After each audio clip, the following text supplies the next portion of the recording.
या देहाचे चोचले पुरवावे किती, त्याला घेऊन खांद्यावर नाचवावे किती. मी म्हणजे देह नव्हे, देह म्हणजे मी नव्हे. पुन्हा पुन्हा हे स्वतःला समजावणे झाले आता अति.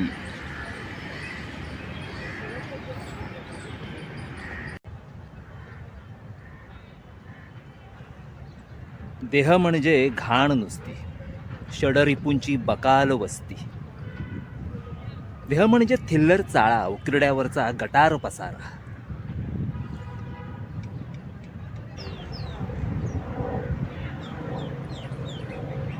देहाला असतात भूका अनेक, खोडून टाकतो तो माझा स्वभाव नेक.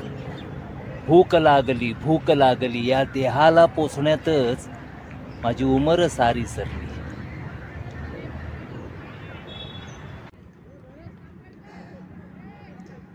देह म्हणजे मीठ भाकर, अंग झाकायला वारभर कापड. आणि देह म्हणजे चिकन तंदुरी, संभोग करायला हवाई सुंदरी.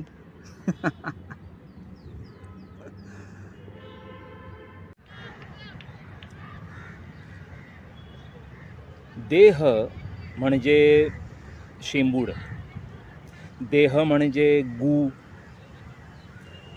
आणि देह म्हणजे असंख्य जंतूंचं चालतं बोलतं महाकाय झू.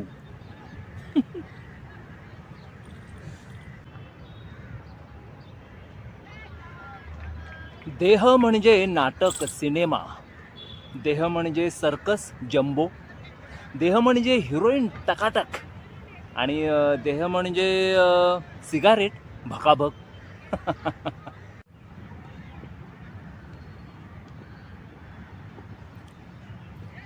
देह म्हणजे टाळ चिपळ्या, देह म्हणजे ठिगळ्या ठिगळ्या, देह म्हणजे भक्तिरस, आणि देह म्हणजे सोमरस.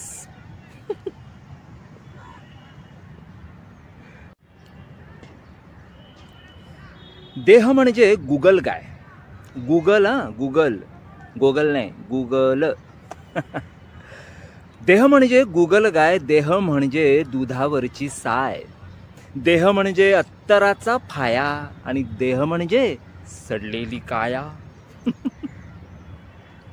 देह म्हणजे सडलेली काया. देह म्हणजे सांड, देह म्हणजे भांड, देह म्हणजे वासनाकांड, आणि देह म्हणजे हत्याकांड.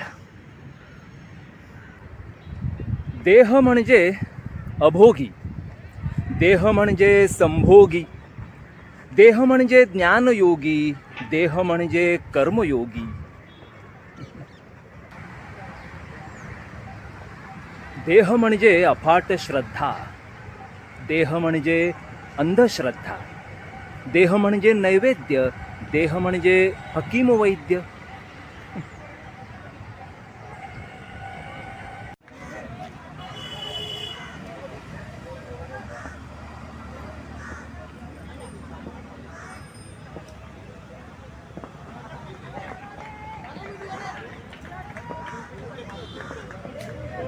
देह म्हणजे बडबड वायफळ, देह म्हणजे गरम मसाल्यातलं जायफळ,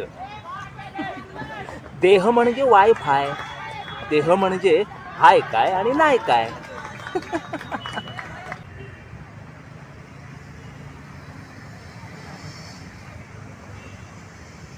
देह म्हणजे रात्रपाळी, देह म्हणजे दिवसपाळी, देह म्हणजे मासिक पाळी, आणि देह म्हणजे अळीमिळी गुपचिळी.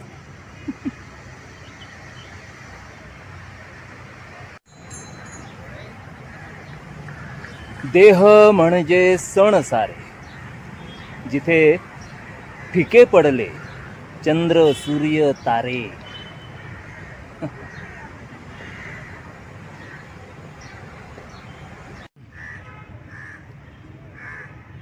आणि देह म्हणजे लाड लाड, विध्वंसाची वाढ वाढ. देह म्हणजे योगक्षेम, देह म्हणजे शेम शेम, देह म्हणजे मल्टिप्लेक्स, देह म्हणजे आडवा तिडवा सेक्स, देह म्हणजे चमत्कार, देह म्हणजे अत्याचार, देह म्हणजे अविचार, देह म्हणजे विचार, देह म्हणजे शिष्टाचार, भ्रष्टाचार आणि व्यभिचार.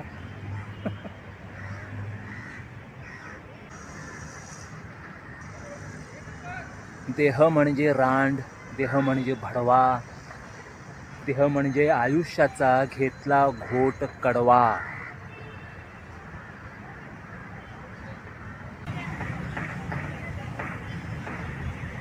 देह म्हणजे स्त्रीलिंग,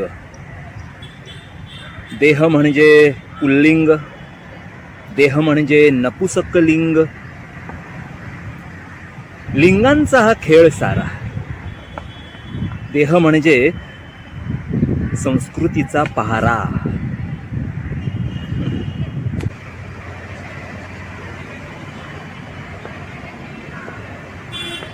देह म्हणजे लग्न बिग्न, देह म्हणजे छिन्न विछिन्न, देह म्हणजे टिकणं बिकणं, आणि देह म्हणजे भिजणं भिजणं.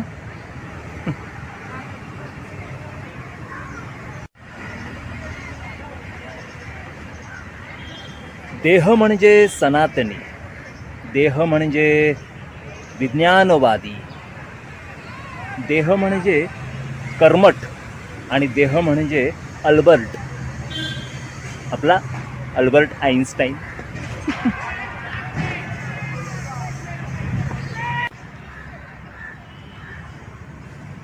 देह म्हणजे कर्ज बिर्ज, देह म्हणजे अर्ज बिर्ज, देह म्हणजे रखडलेलं काम, देह म्हणजे मुक्तिधाम.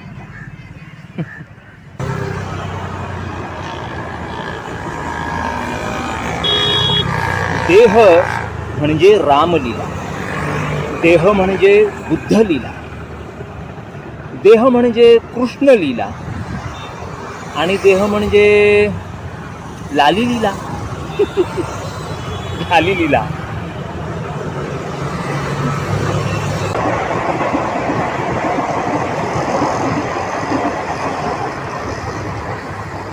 देह म्हणजे उष्मा किती, देह म्हणजे थंडी किती, देह म्हणजे पाऊस किती, आणि देह म्हणजे दुखरी छाती.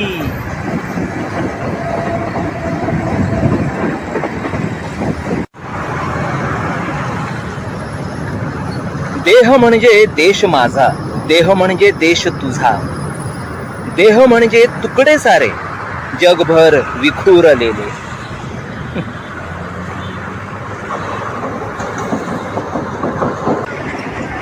देह म्हणजे तख्त बिख्त, देह म्हणजे राण्या बिण्या, देह म्हणजे अनेक कहाण्या राजे रजवाड्यांच्या.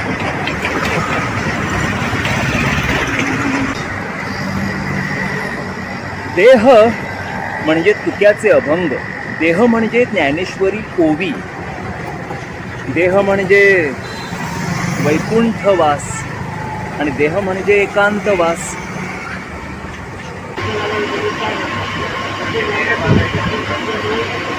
देह म्हणजे लाईमलाईट, देह म्हणजे नक्सलाईट, देह म्हणजे सुळसुळाट, आणि देह म्हणजे तळतळाट.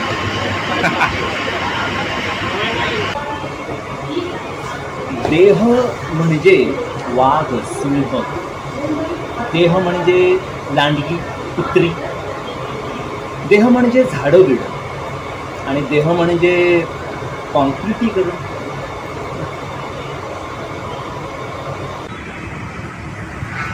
देह म्हणजे असं थोडं, देह म्हणजे तसं थोडं, देह म्हणजे एक न सुटलेलं कोडं.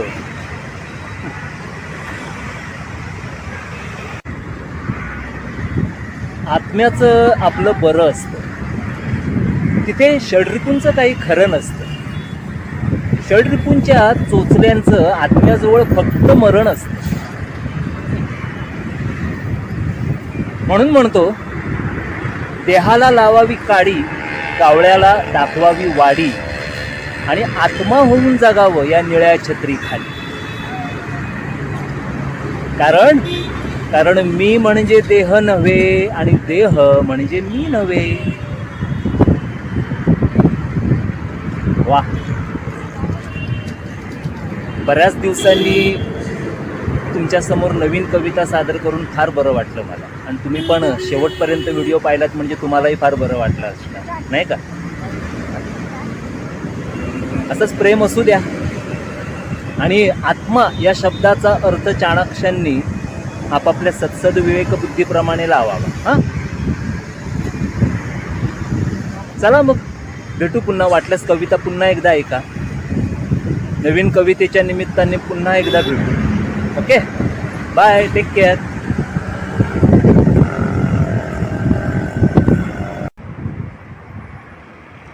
भीती, भीती आणि फक्त भीती. घरात बसावं तर भीती, घराच्या बाहेर निघावं तर भीती. काही लोक यावर उपाय म्हणून दारू पितात, काही गांजा ओढतात. ज्याला जी जी नशा जमेल ती ती नशा तो करतो. काही जण तर आपल्याकडे असलेल्या पैशांचा आकडा आठवून त्या नशेत चुर्र होऊन काही काळ राहतात. कुठलीही नशा ही काही काळच असते. भीती पुन्हा डोकं वर काढतेच की. वाजवी अवाजवी भीतीची मुहूर्त मेळ माझ्यात कधी रोवली ते माझं मलाच कळलं नाही.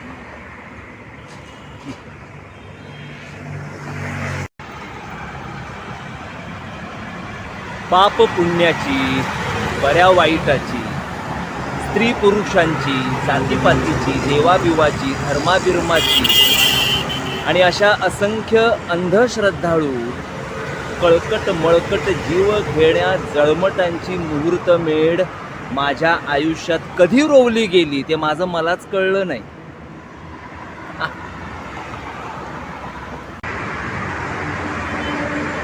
रक्त पिपासू जळवाने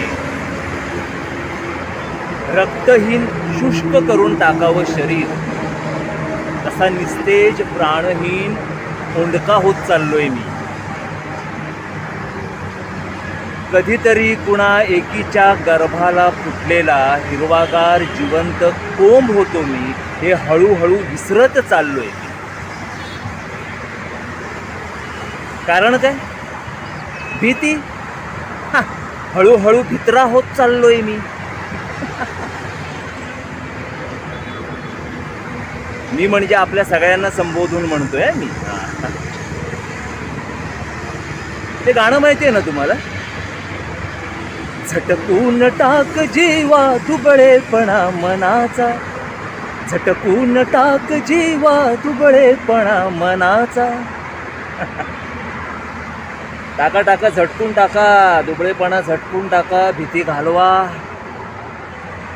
कविता ऐका परत आणि हे गाणंही सर्च करा आणि ऐका. चला, बाय बाय.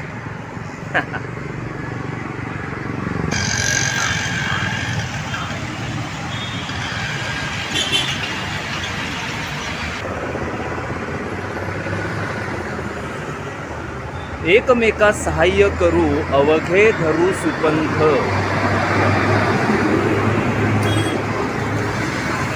आपल्या संतांनी आपल्याला दिलेला हा विचार आता काळाच्या पडद्याआड गेला. आता जे जात्यात भरडले जात आहेत त्यांना सुपातले हसतायत, पण सुपातल्यांना एक कळत नाही आहे हसता हसता की आज नाही तर उद्या त्यांची पाळी येणार.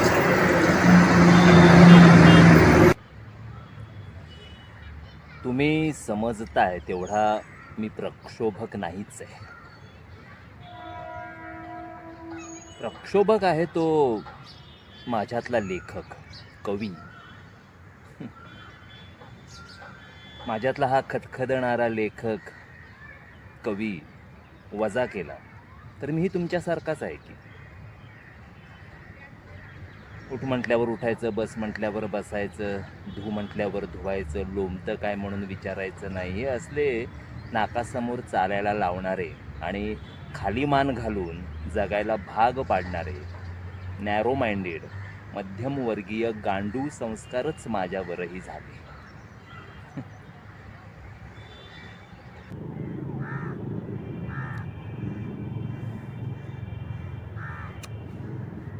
सगळं काही नीट वेळापत्रकाप्रमाणे माझ्या आयुष्यात चालू असताना अचानक प्रश्न विचारणाऱ्या लेखकाचं, कवीचं बीज माझ्यात कधी रुजलं ते माझं मलाच कळलं नाही. आणि कळेपर्यंत त्या बीजाचा वटवृक्ष झाला होता. त्या वटवृक्षाची पाळंमुळं क्षितिजा पार पार आर पार गेली होती.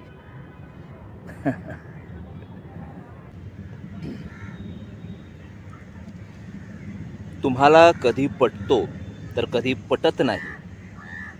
तो अंधानुकरणाला फाट्यावर मारून प्रश्न विचारणारा माझ्यातला हा लेखक किंवा कवी. तुमच्याशी एखाद्या मुद्द्यावर तावातावाने भांडतो तो माझ्यातला हा कवी. तुम्ही लौकिक अर्थाने नाकर्तेपणाचा शिक्का मारलाय तो माझ्यावर नाही बरं का, माझ्यातल्या या कवीवर. हां,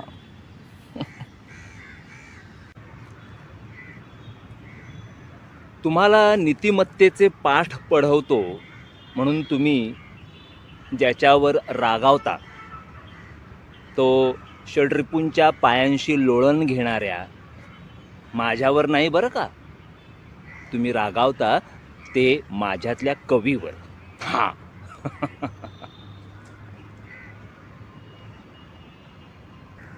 अफूची गोळी घेतल्यासारखं उभं आयुष्य बधीरपणे जगून संपवणाऱ्या तुम्हाला भानावर आणतो किंवा भानावर आणण्याचं काम करतो म्हणून तुम्ही ज्याच्यावर चिडता ते माझ्यावर नाही बरं का. मला सोडा, तुमचं भांडण आहे ते माझ्यातल्या कवीशी. आलं का लक्षात?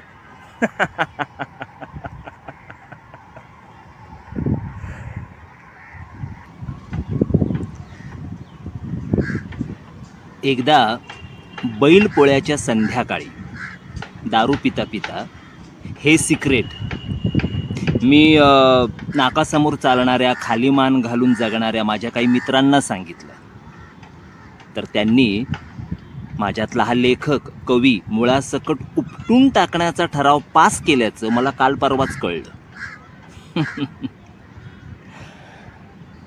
ठीक है, आगे आगे देखेंगे होता है क्या. बचेंगे तो और भी लड़ेंगे. अपने बाप का जाता है क्या, नंगे से तो खुदा भी डरता है. आम्हा घरी धन शब्दांचीच रत्ने, शब्दांचीच शस्त्रे यत्ने करू, तुकोबा बोलून गेलेच आहेत. तेव्हा मित्रांनो, माझ्याशी भांडण नाही आहे बरं तुमचं. मी तुमच्यासारखाच आहे. तुमचं भांडण आहे ते माझ्यातल्या कवीशी, लेखकाशी.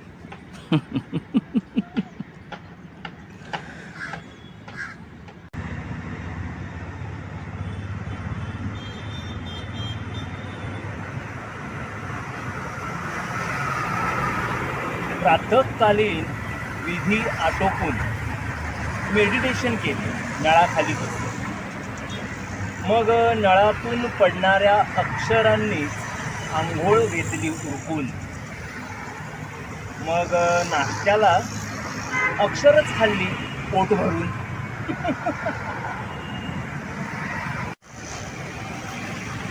अक्षर सूर्याच्या साक्षीने अक्षर होऊन हिंडलो अक्षर रस्त्या रस्त्यांवर. अक्षर जथे, अक्षर थवे, अक्षर वर्दळ, अक्षर ट्रॅफिक जॅम रस्त्या रस्त्यांवर.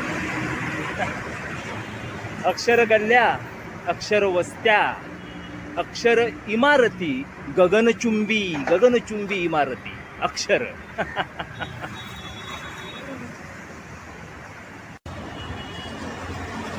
अक्षर सूर्य आला मध्यानी, भूक लागली सडकून, मग दुपारच्या जेवणातही अक्षरच खाल्ली पोट भरून.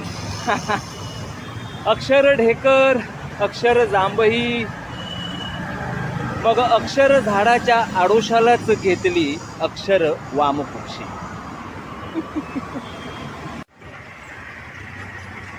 अक्षरांनी आणली जाग, थेट गाठली अक्षर टपरी, प्यायलो तिथे अक्षर चहा, ओढली अक्षर सिगारेट, आलो पुन्हा अक्षर रस्त्यावर, ओलांडून अक्षर गेट. अक्षर ढकलतील तस तसा चालत होतो, अक्षर दाखवतील ते बघत होतो. बरेच ओलांडले अक्षर रस्ते, बरेच ओलांडले अक्षर सिग्नल. अक्षर सिग्नलवर उभे होते अक्षर हिजडे, अक्षर सिग्नलवर उभे होते अक्षर भिकारी, भिरभिरणारे दुकानदारही अक्षर सिग्नलवर. अक्षर ट्रॅफिक हवालदार फाडत होता अक्षर चलान अक्षर सिग्नलवर.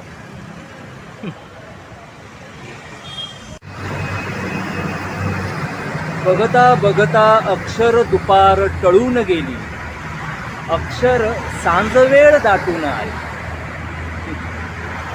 एव्हाना चालता चालता मी समुद्रासमोर आलो. अक्षर समुद्र, अक्षर समुद्राच्या अक्षर लाटा, अक्षर समुद्राचा धीर गंभीर अक्षर नाद. अक्षर समुद्राने गिळला होता अक्षर सूर्य लाल गुंग. वाह वाह अप्रतिम असं म्हणत मी अक्षर भेळेचा कागद फेकून दिला अक्षर वाळूवर.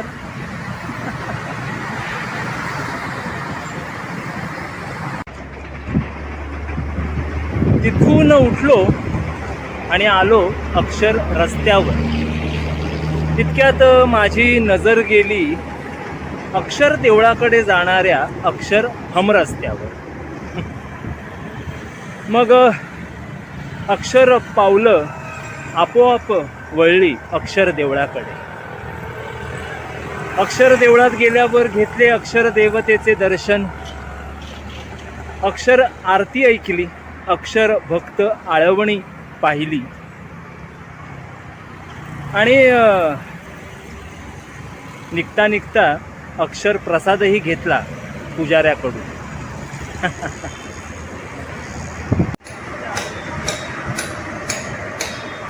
त्या अक्षर देवळातील अक्षर देवतेला एक अक्षर सलाम ठोकून मी अक्षर रस्त्यावर आलो आणि मग चालता चालता अक्षर पावलं वळली अक्षर मदिरागृहाकडे. मग काय अक्षर चाखणा, अक्षर दारू, त्या वेटरलाही दिल्या अक्षर नोटा आणि मग अक्षर पावलं वळली अक्षर वेशेच्या अक्षर कोठ्यावर.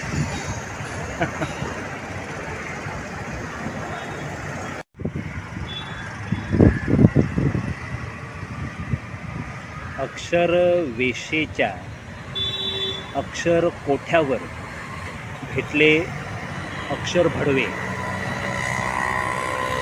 गिराहिकांसाठी अक्षर, गिराहिकांसाठी अक्षर वणवण करणार. मग अक्षर वेशा झाली अक्षर विवस्त्र अक्षर पैशांसाठी. मग मी मला स्वतःला काही आवरता आलं नाही, एवढी दारू झाली होती. मग मीही म्हणजे माझ्या जिभेने, अक्षर जिभेने आळवली माझी अक्षर दुःख तिच्या कुशीत शिरताना, अक्षर कुशीत शिरताना.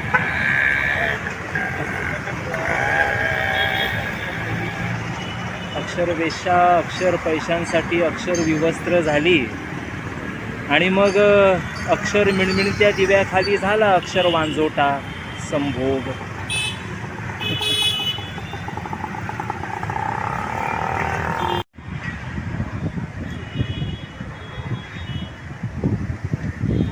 तिथून बाहेर आलो अक्षर रस्त्यावर आणि मग अक्षर ट्रेनसाठी अक्षर प्लॅटफॉर्मवर.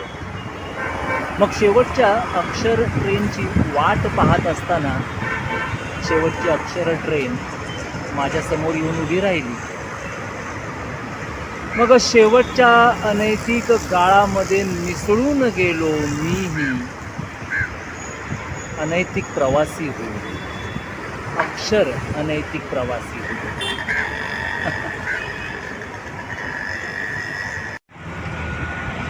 धडाक धडाक धडाक धडाक असा अक्षरनाद अक्षर ट्रेनचा सोबतीला आणि भडाक भडाक भडाक भडाक असा अक्षर जळता गांजा अक्षर मेंदूला.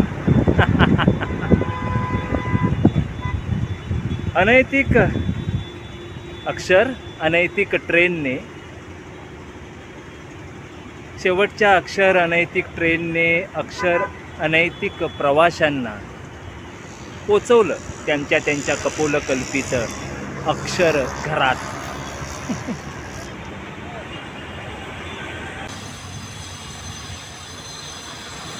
आपापल्या कपोलकल्पित अक्षर नैतिक झोपडीत म्हणा किंवा घरात म्हणा, अक्षर नवरा अक्षर बायको, वाद गेला विकोपाला. रागावलेल्या माझ्या बायकोला जवळ घेत मी म्हटलं, अगं आज अक्षर शब्द वापरून एक कविता लिहून काढली. तर तिने अक्षरांनीच भरलेलं ताट आणून आदळलं. गिळा म्हणाली, तुम्हाला दुसरं येतं तरी काय. झालं, रात्री सुद्धा अक्षरच खाल्ली आम्ही पोटभर.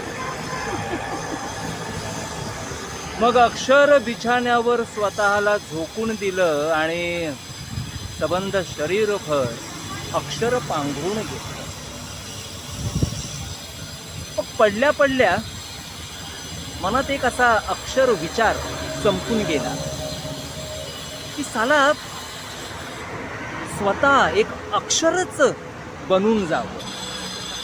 जाता जाता या बाराखडीत नसलेलं एक अक्षर वाढवून जावं.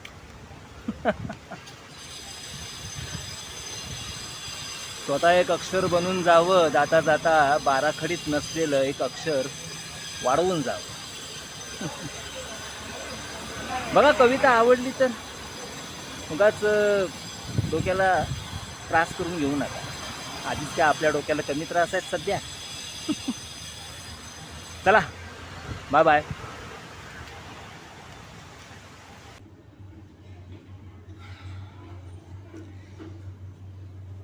बोध अबोधच्या कचाट्यात सापडलेला तो, मूर्त अमूर्त शैलीत स्वतःला व्यक्त करण्याची असफल धडपड करणारा.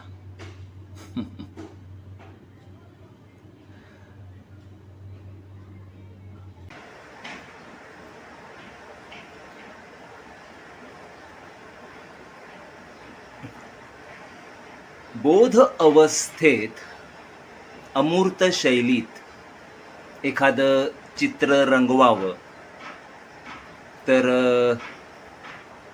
मूर्त अवस्था आडवी येते अबोध शैलीतील कोरा पांढरा शुभ्र कॅनव्हास घेऊन. मग तो ओढतो काही रेघोट्या, मारतो असंबद्ध स्ट्रोक, शिंपडतो काळ्या रंगाचे थेंब त्याच्या समोर अथांग पसरलेल्या पांढऱ्या शुभ्र कॅनव्हासवर.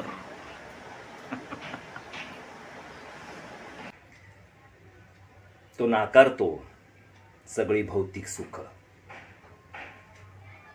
आणि मग त्याचं कलरफुल आयुष्य हळूहळू ब्लॅक अँड व्हाईट होत जातं. मग ओहोटी लागते रक्ताच्या नात्यांना. पार दूर दूर अगदी क्षितिजा पलीकडे पळून जातात त्याच्या रक्ताची आणि बिन रक्ताची नाती. त्याने जपलेले सगळे सोयरे सगळे पळ काढतात.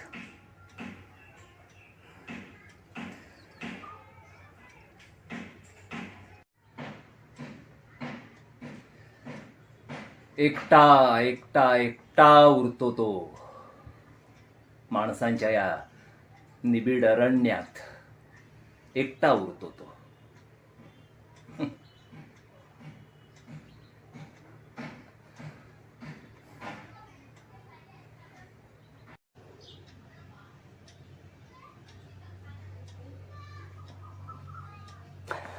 पण अचानक तो भानावर येतो आणि काळ्या रंगाने भरलेलं पॅलेट स्वच्छ धुवून काढतो आणि मूर्त स्वरूप देतो बोध अवस्थेतील इंद्रधनुष्याला. अचानक तो भानावर येतो आत्मघात होण्यापूर्वीच आणि मूर्त स्वरूप देतो बोध अवस्थेतील इंद्रधनुष्याला. आणि मग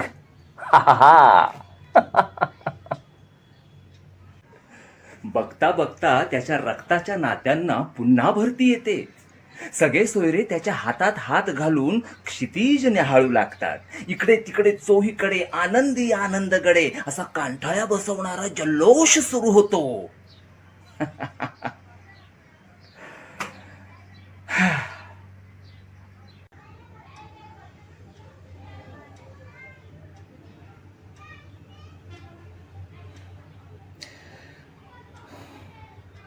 पण तो मात्र स्वतःला घट्ट मिटून घेतो आतल्या आत.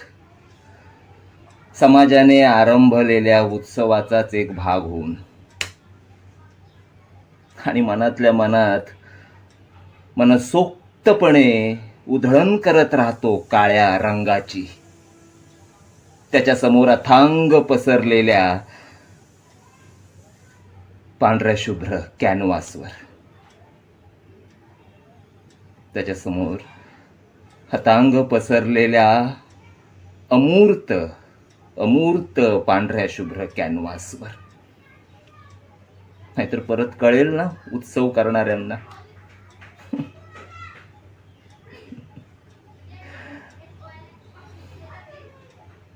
Bye bye.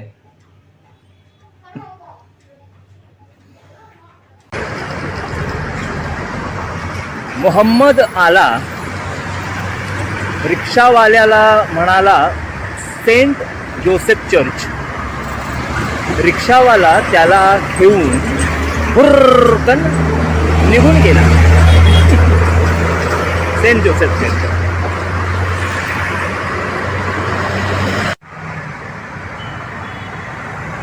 डॉमिनिक आला. रिक्षावाल्याला म्हणाला मस्जिद. रिक्षावाला त्याला घेऊन हुर्रकन निघून गेला.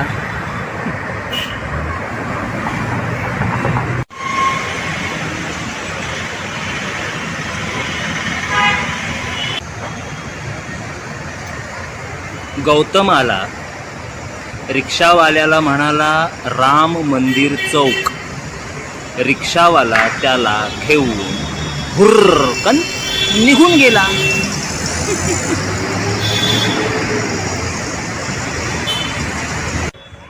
राम आला. रिक्षावाल्याला म्हणाला आंबेडकर चौक. तर रिक्षावाला त्याला घेऊन भुर्रकन निघून गेला. आंबेडकर चौकात निघून गेला रिक्षावाला त्याला घेऊन.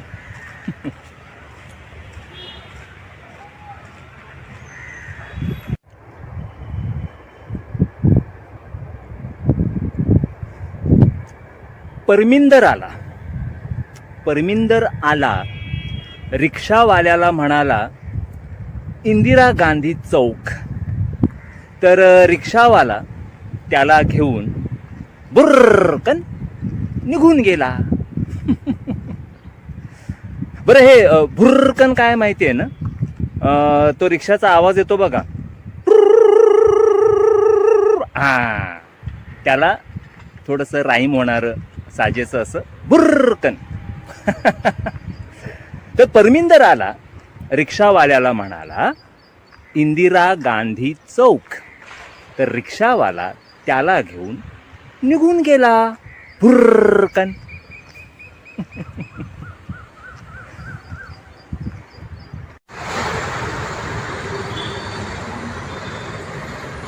शेवटच्या लोकलने झिंगलेल्या अवस्थेत तो आला.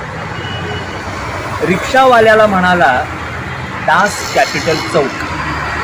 तर रिक्षावाला त्याला म्हणाला की मला माहीत नाही आहे. यावर तो म्हणाला अरे तुला दास कॅपिटल चौक माहीत नाही? तर रिक्षावाला म्हणाला तुम्ही सांगा कुठे आहे तो. यावर तो म्हणाला अरे सोपं आहे, कार्ल मार्क्सच्या पुतळ्याकडून डाव्या बाजूला दास कॅपिटल चौक. तर रिक्षावाला म्हणाला मला नाही माहीत खरंच, तुम्ही बसा पण मला रस्ता दाखवा. आता कार्ल मार्क्सच्या पुतळ्याकडून डाव्या बाजूला असलेल्या दास कॅपिटल चौकात ते पोहोचले की नाही ते मला नाही माहीत. आणि जर कळलं मला तर मी तुम्हाला कळवेन. चलो बाय बाय. आणि hashtag Das capital, hashtag Karl Marx. म्हणजे ज्यांना ह्या दोन गोष्टी माहीत नाही आहेत त्यांच्यासाठी, अन्यथा कविता कळणार नाही. चला बाय बाय.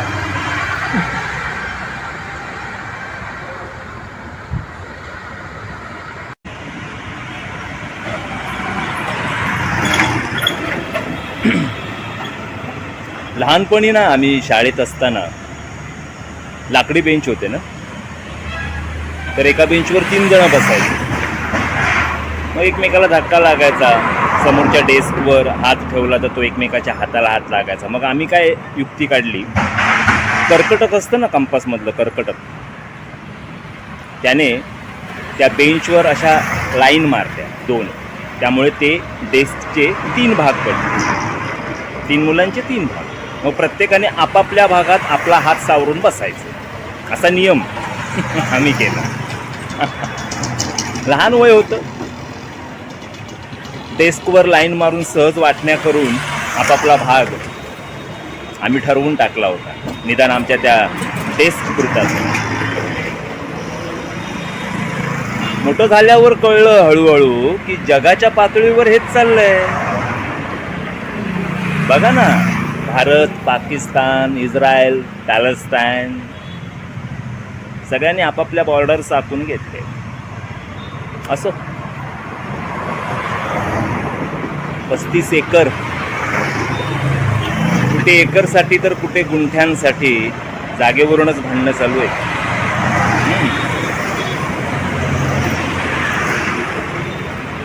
कधी कधी मला ती कथा आठवते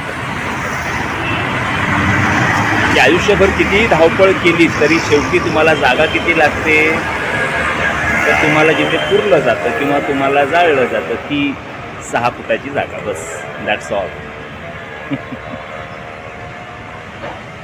असो, तर आजची कविता आहे, देवा माझ्या हातून असा काय गुन्हा झाला. ऐकूया, चला.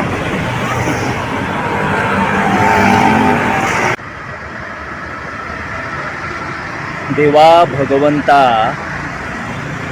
माझ्या हातून असा काय गुन्हा घडला, माझ्या हातून अशी काय चूक झाली की तुम्हाला माणसाच्या जन्माला घातलंस.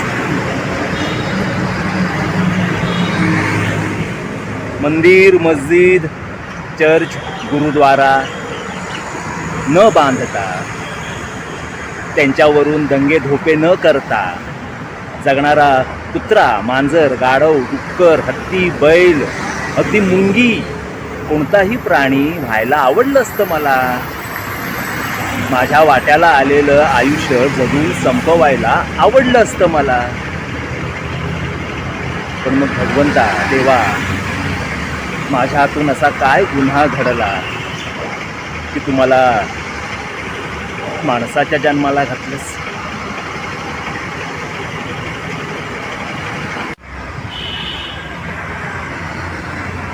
धर्माच्या, देवाच्या नावावर कत्तली करून पृथ्वीवर बॉर्डर आखून आपापला देश निर्माण करणाऱ्या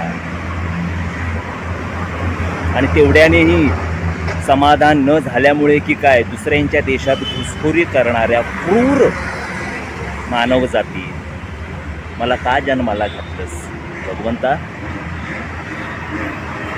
झुरळ,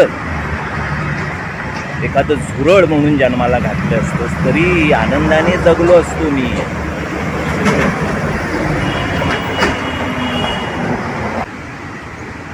पाण्याच्या अवतीभोवती वाढलो आम्ही इतर जीवांबरोबर हसत खेळत, कधी स्वतःची शिकार होऊ न देता तर कधी दुसऱ्यांची शिकार करता करता. पण मग आम्ही हळूहळू होमोसेपियन्स अवस्थेपर्यंत आलो आणि मग एकमेकांचे कोथळे बाहेर काढता काढता, एकमेकाला भुसकता एकमेकांच्या जागांवर हक्क सांगता आम्हाला पोचणाऱ्या निसर्गाच्या जीवावर उठलो आम्ही. झाडे तोडली, झरे आटवले, विमानं उडवली, मेट्रो चालवल्या, लँडलाईन, मोबाईल, व्हॉट्सॲप, ट्विटर करत 1G, 2G, 3G, 4G, 5G आणि आता तर 10Gचा टॉवर पृथ्वीच्या छाताडात रोवण्याची स्वप्न बघू लागलोय आम्ही. तर या सगळ्या टेक्नॉलॉजीचा उपयोग कशासाठी करणार आहोत आम्ही? तर एकमेकांच्या राष्ट्रांमध्ये घुसखोरी करण्यासाठी, एकमेकांच्या जीवावर उठण्यासाठी. आमचा विकास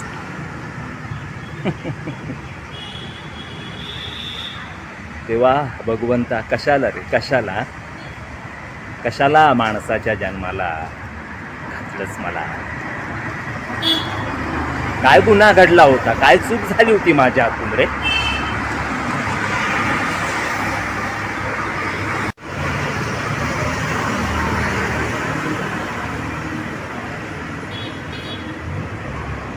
महाभारतापासून ते आज तागायत या पृथ्वी तलावरील, पृथ्वीवरील एक मनुष्य प्राणी सोडला तर बाकी सगळे प्राणी लग्न अवस्थेतच फिरतात. कुत्रा, मांजर, घोडे, हत्ती महाभारतातही होते, आताही आपल्या आजूबाजूला आवरतायत, पण कपडे नाही घालत, नागडेच फिरतायत. फक्त एकमेव मनुष्य प्राण्याने कपड्यांचा शोध लावला. काही भरजरी वस्त्र घालून फिरतात तर काही फाटके, पण कपडे असतात अंगावर. कपडे घालून नंगांना सुरू केला माणसानं या पृथ्वीच्या छाताडावर.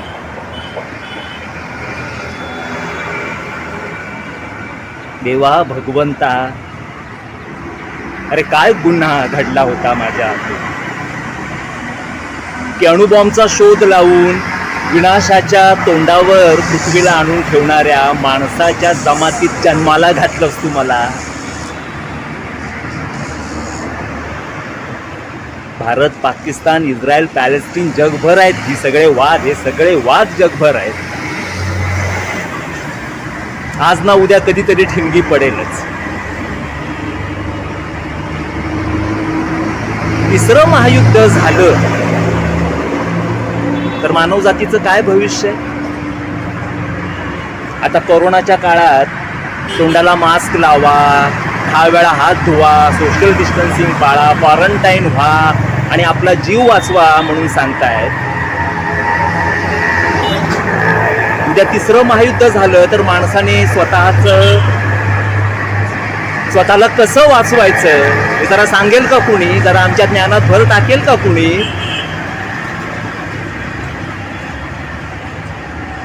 देवा भगवंता, पांडुरंगा, ईश्वरा, कशाला रे एवढ्या क्रूर जमाती, मानव जमाती जन्माला घातलंस?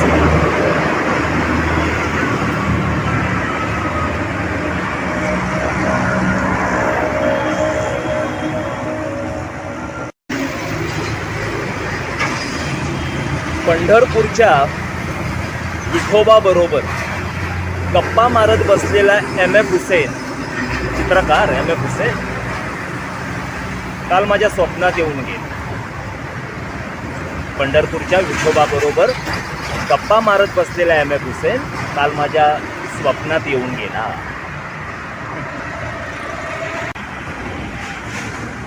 ठिकाण नीटसं कळलं नाही, पण ते दोघं इंद्रायणी काठी गप्पा मारत बसले असावे. कारण समोर खळाळणाऱ्या नदीच्या पात्राकडे बोट दाखवत विठोबा M.F.ला तुकारामाबद्दल काहीतरी सांगत असल्याचं मला बारीकसं ऐकू आलं. M.F. विठोबाचं बोलणं चालू असताना हुंकार देत होता, मान डोलवत होता आणि त्याच्या समोर असलेल्या इझलवर, कॅनव्हासवर त्याचं विठोबाचं पोर्ट्रेट करत होता.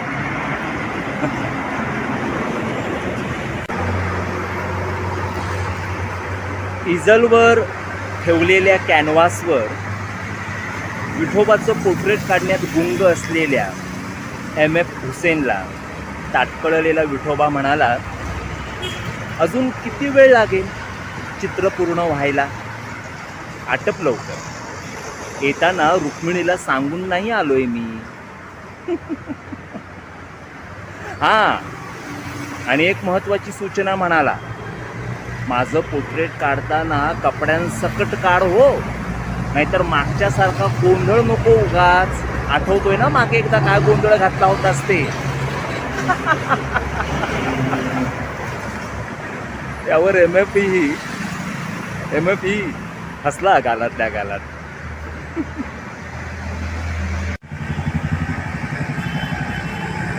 इतक्यात M.F.ला काहीतरी आठवलं, तर त्याने ब्रश पॅलेटवर ठेवला आणि विठोबाला म्हणाला, आता विमान येईल मला न्यायला. तर विठोबा दचकला, म्हणाला, जसं आलं होतं विमान आमच्या तुक्याला न्यायला.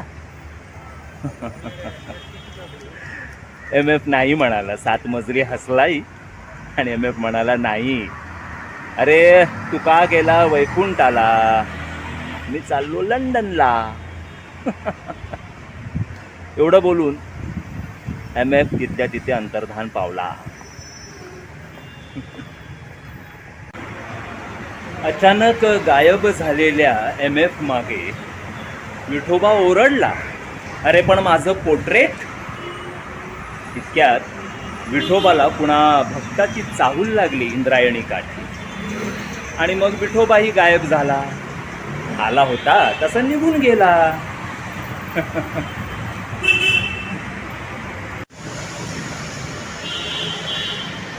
विठोबाचं अर्धवट पोर्ट्रेट पाहून तो भक्त गेला हरखून. विठ्ठल नामाचा जय जयकार करत विठोबाचं ते अर्धवट पोर्ट्रेट घेऊन तो भक्त गेला तिथून.